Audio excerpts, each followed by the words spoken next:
Fala pessoal, como é que vocês estão? Meu nome é Juliana, a gente tá aqui pra gravar mais um MD Ensino Cast. Hoje meu convidado é o grande GD Álvares. Ei, GD. GD Álvares. Bem-vindo mais uma vez. Tudo bem? Hoje a gente vai bater um papo sobre um assunto que acho que é polêmico. É polêmico? Mais ou menos, ainda Talvez... gera certa polêmica. É, mas tadinho, ele tá meio falecido, né?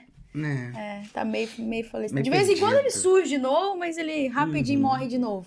A gente tá falando aqui do Swan Guns. A gente vai falar um pouquinho, bater um papo sobre ele, sobre como que ele surgiu, o que que aconteceu, por que que ele morreu, se ele ainda tá vivo, se em algum momento ele pode ressuscitar. A gente vai fazer um bate-papo aqui sobre o Swan Guns, tá? Pessoal, só lembrando a todo mundo aqui que tivesse acesso às nossas redes sociais, a gente tá com alguns cursos super bacana. Nossos cursos de mentoria, o MD Plus, que a gente tem mais de 70 aulas na nossa plataforma, são aulas voltadas para a prática clínica, então quem tiver interesse, manda uma mensagem aí pra gente, tá bom? Bom, vamos lá falando sobre Swan Guns. GD, fala um pouco sobre o porquê de ter um Swan Guns, assim. Lá na época que ele foi criado, né, ele leva o nome dos seus criadores, né? Sim, o Swan Guns ele é um dos mais antigos métodos, né, de monitorização hemodinâmica invasiva. E, na verdade, ele foi por volta do final da década de 60, ele começou a ser utilizado de uma forma mais experimental em laboratórios de pesquisa, e através dele veio muitas métricas que nós usamos hoje nas outras meios de monitorização menos invasivas, que acabaram afundando um pouco ele, ou seja, ele criou as métricas que o afundou, mas que naquele momento mostrou muito promissor, né? Porque ele dava dados para você ter o paciente em choque totalmente na sua mão. Você conseguia ter um controle ali das suas atitudes, porque você tinha dados fidedignos em tempo real que favoreciam muito, facilitavam muito a identificação e o tratamento do choque. Entendi. Na verdade, o Swan Guns, o nome dele é catéter de artéria pulmonar, não é isso? Isso. O Swan Guns é o nome dos criadores dele, que é 1960, né? E acho que no início ele foi extremamente utilizado. Eu não sou dessa época, mas dizem que todos os pacientes dentro da UTI ganhavam Swan Guns, né?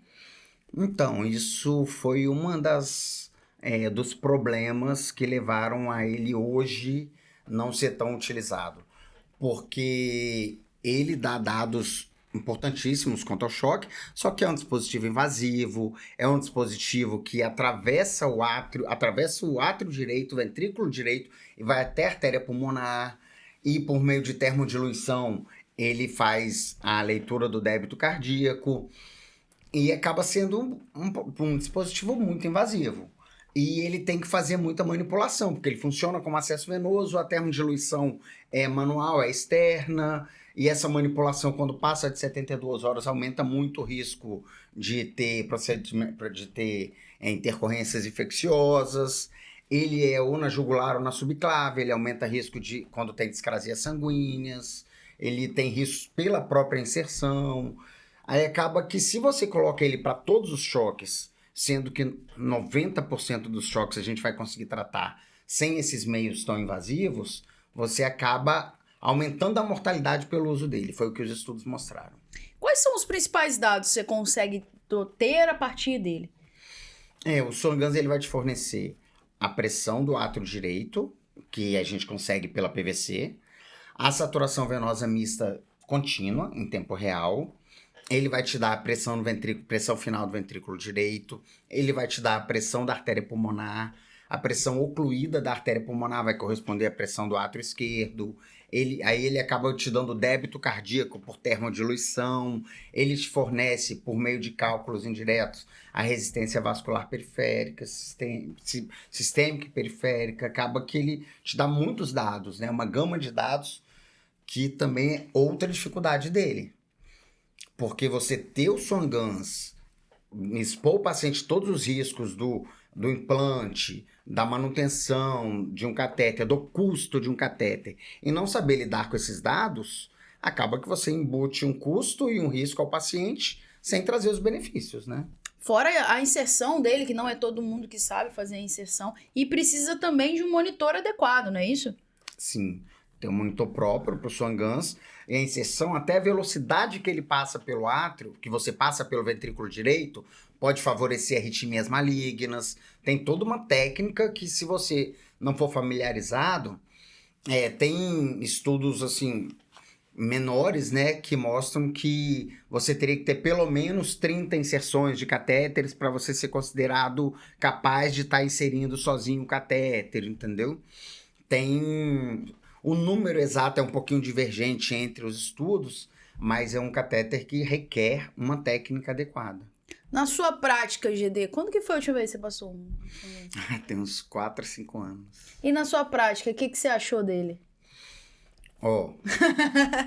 Tipo, foi o dia mais feliz da minha vida, vou passar um Swan-Ganz, paciente crítico, choque cardiogênico, aí o monitor não funcionou. E a gente estava tão empolgado que nós conseguimos no hospital, em outro hospital, um monitor que lia Swan-Ganz, o motorista foi buscar, trouxe o monitor. Quando ele chegou com o monitor, a gente viu que o catéter que não funcionava porque ele estava vencido, de tanto tempo que estava sem usar. Aí nós conseguimos em outro hospital o catéter emprestado. Trouxemos o catéter, repulsionamos, ele funcionou. Foi bom, mas a gente não mudou muito do que a gente estava fazendo, da forma que a gente estava conduzindo aquele choque, não. Na verdade, nos parece não que... Não mudou muito no que a gente já estava conduzindo o paciente, não. A gente consegue acessar muitos desses dados por outros métodos, não é isso?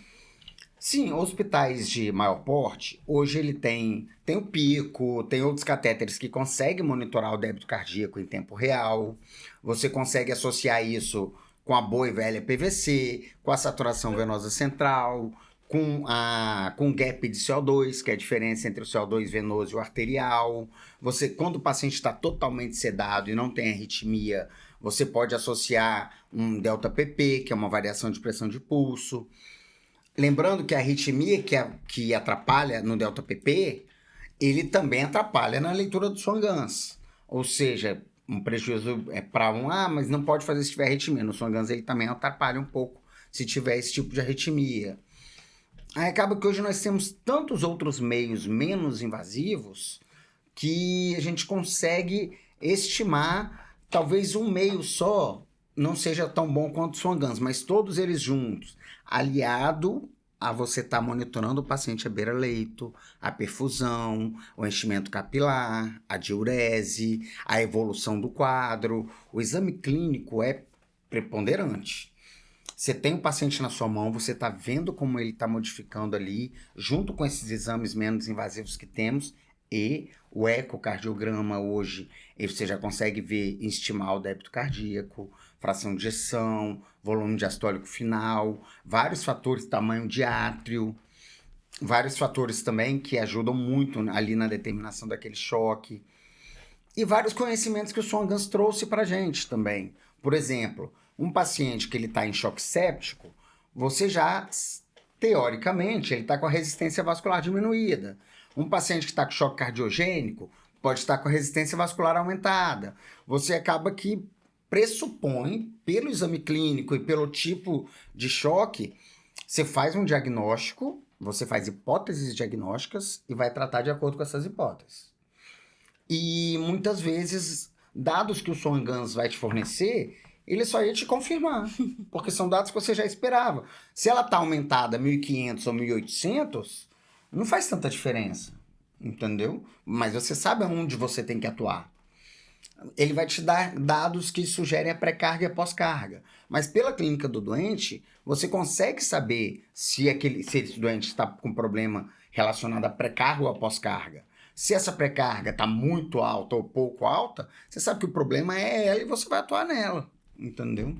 O que o Swan-Ganz faz é quantificar isso melhor, de uma forma mais fidedigna. Entendi. Você acha que existe ainda algum tipo de paciente que poderia se beneficiar do Swan-Ganz? Sim. Acho que sim.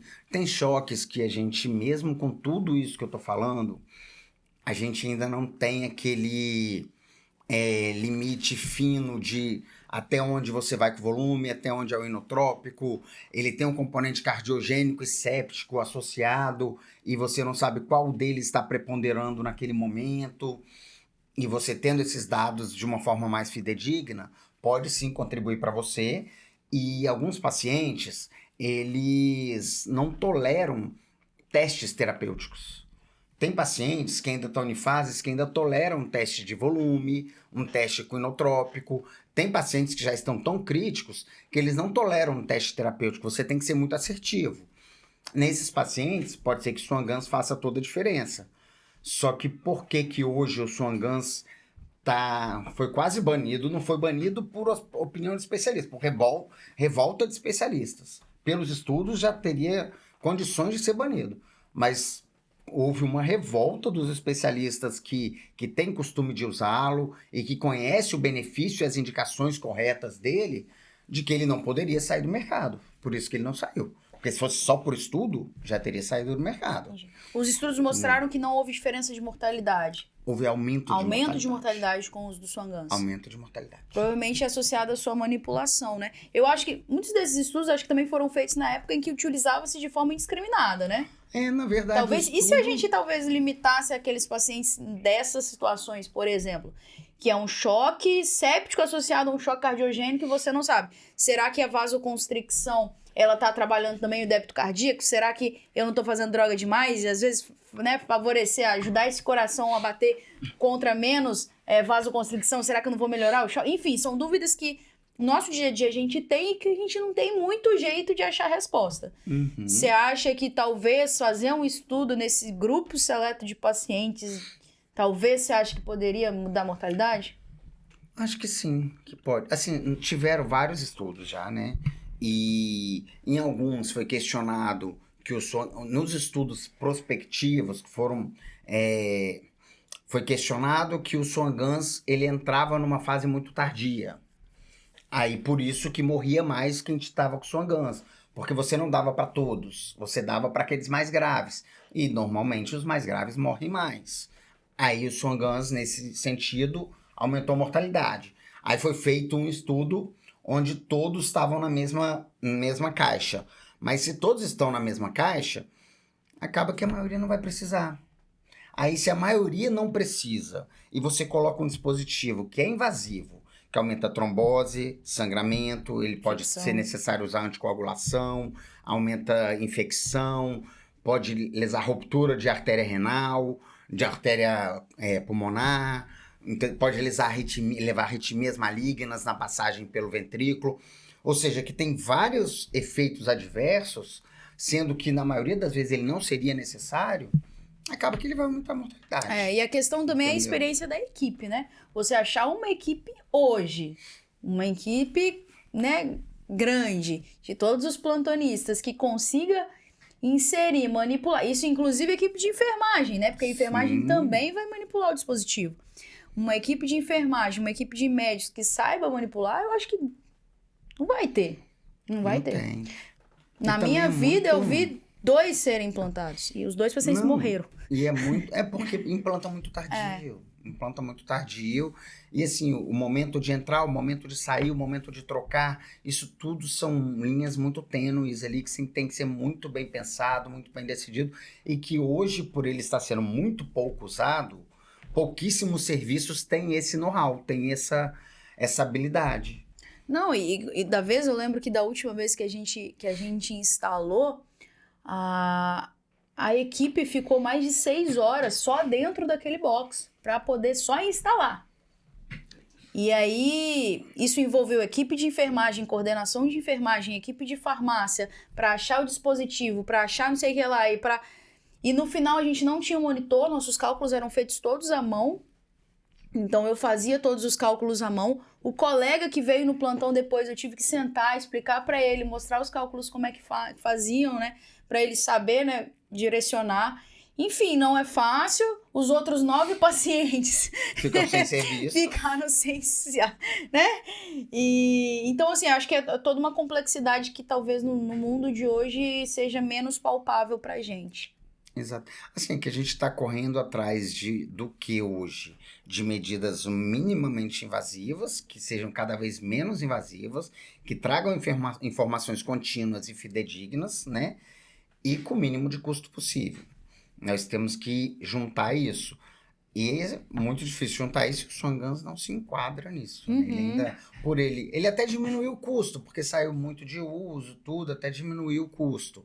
mas ele ainda é custoso, ainda tem muito efeito adverso, ainda é muito invasivo, sendo que a gente consegue medir praticamente todos os parâmetros dele com um custo muito menor. E com o advento da ultrassonografia dentro da UTI, isso já traz informações para gente que contribuem muito para o tratamento do choque ali. Não ela sozinha, tá? É um dado isolado, mas o dado dela, da variação dela, o dado junto com os exames laboratoriais de consumo de O2, cálculo de débito de DO2, entendeu? Acho que isso tudo está facilitando muito a nossa abordagem ao choque. Sim. E tudo tem que ser baseado. Eu falo assim, você chegou, você vai pegar o paciente, vai colher uma história uma anamnese adequada, vai examinar o seu paciente e vai traçar quais são as hipóteses diagnósticas para esse paciente. E você vai trabalhar em cima disso. Os outros exames são complementares. Você vai decidir o que você precisa monitorar naquele paciente, em cada paciente, a partir daí. Se você fizer essa sequência, você vai ver que em alguns você vai precisar do débito cardíaco, em outros você vai precisar da diurese, em outros você vai precisar de exames laboratoriais. Ter todos aqueles dados do Swan-Ganz vai ser em casos bem selecionados. Com cateter venoso central a gente já consegue ter muita coisa, né? Sim. A gente consegue medir PVC, saturação venosa central. Gap de CO2. Gap de CO2 e juntar... Não existe um dado sozinho que ele te dê o segredo, né? Que ele te diga, faça isso. Aí você junta isso com a perfusão capilar, com o nível de consciência, entendeu? Com a diurese. E a sua avaliação como médico assistente e que está acompanhando aquele paciente de forma longitudinal, talvez seja o melhor caminho, né? Em termos para o futuro, GD, o que você acha que deve vir em termos de monitorização?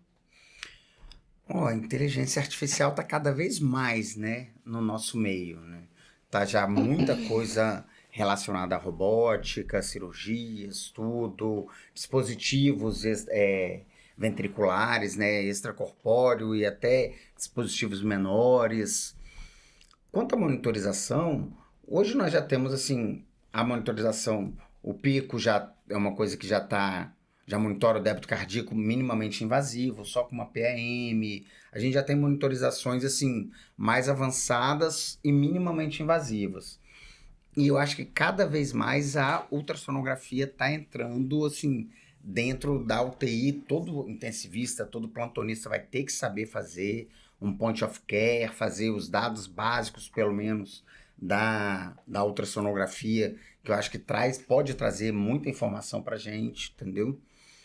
O exame clínico sempre. Sempre, nunca vai sair de moda, né? Nunca vai sair de moda o exame clínico.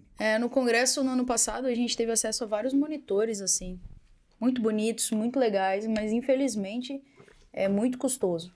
Talvez isso vai demorar até chegar na nossa prática clínica, inclusive nos hospitais plano, né? No SUS, então... Porque os monitores, você ligando só pela PM, você já tem um débito cardíaco. Sim. Entendeu? E talvez dá até resistência vascular também. Mas é cálculo indireto. Porque vocês, não sei se vocês estão vendo, é porque ele vai falando com ele mesmo. Eu acho que talvez isso demore ainda a chegar na nossa prática clínica de forma efetiva, mas o que a gente tem é muito promissor, né? Sim. Você submeter o paciente a menos invasão e você saber exatamente do que ele precisa. Mas, enquanto isso não chega, não sei nem se eu vou pegar. Eu não vou. Não sei nem se eu vou pegar esse mundo. Espero que sim, porque acho que é muito legal. Mas ainda é muito caro, a gente deixa aí o nosso apelo para que isso caia de preço. GD, por fim, Swan-Ganz, dá seu veredito final sobre ele. Então, eu não acho que deva ser enterrado. Não enterraria o Swan-Ganz, não. Mas deixaria para casos bem selecionados, na mão de quem sabe usar e de serviços que têm experiência com o uso. Porque o Swan-Ganz, ele aumentou a mortalidade. Aí, se você pensar, por que o Swan-Ganz aumentou a mortalidade? Ou porque você tá inserindo ele errado. Se você considerar que todos os centros eram por médicos que eram experientes e que tinham experiência em punção, tudo, isso seria uma causa menor para ele aumentar a mortalidade. Ou não sabiam utilizar os dados que ele fornecia. Também eram centros todos nos Estados Unidos, todos que já tinham hábito de utilizar, e esses dados que eles forneciam eram todos informados aos plantonistas, aos médicos que estavam envolvidos no estudo. Pode ter feito diferença, mas não acredito que isso aumentaria a mortalidade. E outro é que se você tem dado demais, você faz intervenção demais. Esse excesso de intervenção gerado pelo aumento dos dados pode, de repente, ter levado a mais efeitos adversos e até a mais óbitos, entendeu? Talvez essa seja uma crítica, que a gente, mesmo tendo dado, a gente deveria, naquele momento, interpretar se esse dado alterado é o que está trazendo mal ao meu doente e se eu devo intervir nele ou não. Não é toda alteração que você vê que você precisa intervir. Talvez a gente, conseguindo controlar isso em centros que têm o hábito de usar o Swan Ganz e que conhecem e que já têm esse know-how, você consiga lidar melhor com ele e selecionar muito bem os casos onde ele vai ser indicado. Show de bola, GD. Muito bom. Muito obrigada. Tá bom. Quer falar mais alguma coisa sobre ele? Não? Falou Beijo, bastante. galera. Pessoal, muito obrigada novamente. Foi realmente um bate-papo aqui sobre esse assunto. Eu queria lembrar vocês nas nossas redes sociais. A gente tá no Instagram, @MDEnsino. A gente tá no YouTube também com Médico de Valor. Nosso canal do YouTube tá bombando, né, Luiz? Sempre. Nosso canal do YouTube tá muito bom. No Spotify, que provavelmente é a rede social que você deve estar ouvindo, MD Ensino Cast. A gente tem muito podcast aí pela frente pra vir, tem muito podcast legal pra acontecer, fora os que já aconteceram. Esqueci mais algum? Nossos grupos do WhatsApp, se quiser participar, só mandar uma mensagem. A gente tem vários grupos que a gente discute casos clínicos, manda aulas, enfim, um monte de coisa aí de forma totalmente gratuita. Se for para falar comigo, é só falar do WhatsApp de madrugada, porque só eu que respondo. É verdade. Se tiver de plantão de madrugada e tiver dúvida de eletro, só mandar uma mensagem pro GD Álvares, que ele não tá fazendo nada mesmo, aí ele responde. Pessoal, muito obrigada e até a próxima. Até a próxima.